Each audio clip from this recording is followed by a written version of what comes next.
ஒரு துயரமான செய்தியை உங்களிடம் பகிர்கிறேன். கடந்த சனிக்கிழமை அன்று தெற்கு ஈரானிலே மினாப் நகரில் நடத்தப்பட்ட தாக்குதலில் கிட்டத்தட்ட ஒரு பள்ளியிலிருந்து 178 குழந்தைகள் இறந்திருக்கிறார்கள். நம்ம யாருக்கும் எதிரி கிடையாது. இந்த நாடு நமக்கு சொந்தம், அந்த நாடு நமக்கு வேண்டப்பட்டவங்க அப்படிலாம் கிடையாது. எல்லோரும் நமக்கு சொந்தம். யாதும் ஊரே யாவரும் கேளீர் என்ற கோட்பாட்டில் தான் நாம் இயங்குகிறோம். எல்லோருமே அன்பு செய்ய வேண்டும் என்ற அடிப்படையில் தான் நாம் இயங்கிட்டு இருக்கிறோம். இந்த நேரத்தில் அப்பாவி குழந்தைகள், உலகத்தை பார்க்க வேண்டிய குழந்தைகள், உலகத்தை ஆள வேண்டிய குழந்தைகள், உலகை இன்னும் பார்க்க முடியாமல் இருந்த குழந்தைகள் முடங்கி போயிருக்கிறார்கள், முடக்கி விட்டார்கள்.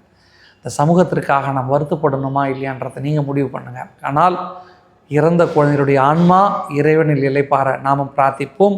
மீண்டும் சொல்லுகிறேன், எல்லோரும் இன்புற்றிருக்க வேண்டும் என்பதுதான் நம்முடைய ஆசை. தற்போது இந்த குழந்தைகளை பற்றி சமூக வலைதளத்தில் வந்த ஒரு கவிதையினை பற்றி வாசிக்கிறேன். என்ன பாவம் செய்தார்கள் இவர்கள், என்ன பாவம் செய்தார்கள் இவர்கள், வீட்டுக்கு திரும்பாத மாணவிகள், வீட்டுக்கு திரும்பாத மாணவிகள். அந்த மாணவிகள் பள்ளிக்கூடத்திலிருந்து வீடுகளுக்கு திரும்பவில்லை. சாத்தான்கள் அவர்களை வகுப்பறையிலேயே கொண்டு கதையை முடித்தார்கள். சாத்தான்கள் அவர்களை வகுப்பறையிலேயே கொண்டு கதையை முடித்தார்கள். வீடு திரும்பாத மாணவிகளை இன்று ஒட்டுமொத்த தேசமே திரண்டு வந்து பிரியாவிடை தந்தது.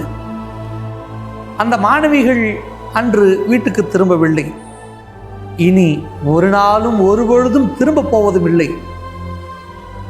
என்றாலும் உலக வீடுகளிலெல்லாம் அவர்களின் நினைவுகள் நிறைந்து இருக்கின்றன. அந்த மாணவிகள் அன்று வீட்டுக்கு திரும்பவில்லை. ஆனாலும் ஒட்டுமொத்த உலகத்தாரையும் ஓரணியில் சேர்த்து விட்டார்கள். அந்த மாணவிகள் அன்று வீட்டுக்கு திரும்பவில்லை. எல்லோருடைய இதயங்களையும் ஆக்கிரமித்துக் கொண்டார்கள். எல்லோருடைய வீடுகளிலும் அவர்கள் பேசுபொருளாக ஆகியிருக்கிறார்கள். என்ன பாவம் செய்தார்கள் இவர்கள். உலகை பார்க்க வேண்டிய வயதில் மண்ணுக்குள் புதைந்திருக்கிறார்கள். அந்த மாணவிகள் அன்று வீட்டுக்கு திரும்பவில்லை. உலகத்தாரின் மனசாட்சி உலுக்கிவிட்டார்கள் அவர்கள். அந்த மாணவிகள் அன்று வீட்டுக்கு திரும்பவில்லை. ஆனால் கொடூரத்தை அரங்கேற்றியவர்கள் வாய் அடைத்து போய் நிற்கிறார்கள். இந்த கொடூரத்தை அரங்கேற்றியவர்கள் வாய் அடைத்து போய் நிற்கிறார்கள். இரங்கல் கூட தெரிவிக்க முகமின்றி முடங்கி கிடக்கிறார்கள் அவர்கள். அந்த மாணவிகள் அன்று வீட்டுக்கு திரும்பவில்லை. அவர்களுக்காக நிலையான வீடுகளை அவர்களை படைத்த இறைவன் அவர்களுக்கு ஆயத்தப்படுத்தி வைத்திருக்கிறார்.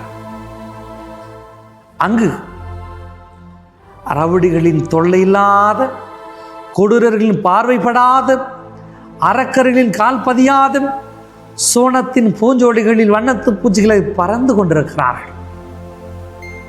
பூஞ்சோலைகளில் வண்ணத்து பூச்சிகளை பறந்து கொண்டிருக்கிறார்கள். என்ன பாவம் செய்தார்கள் இவர்கள், என்ன பாவம் செய்தார்கள் இவர்கள். அவர்கள் அன்று வீட்டுக்கு திரும்பவில்லை. தொடர்களே, சமூக வலைதளங்கள் வந்த செய்தியில் மனசாட்சி உழுக்குகின்றன அந்த படம். இறைவன் அவர்களுக்கு நித்திய அமைதியை அருள்வாராக. நாமும் அவரை பிரிந்து வாடுகின்ற குடும்பத்தாருக்கு, உறவினர்களுக்காக ஜெபிப்போம்.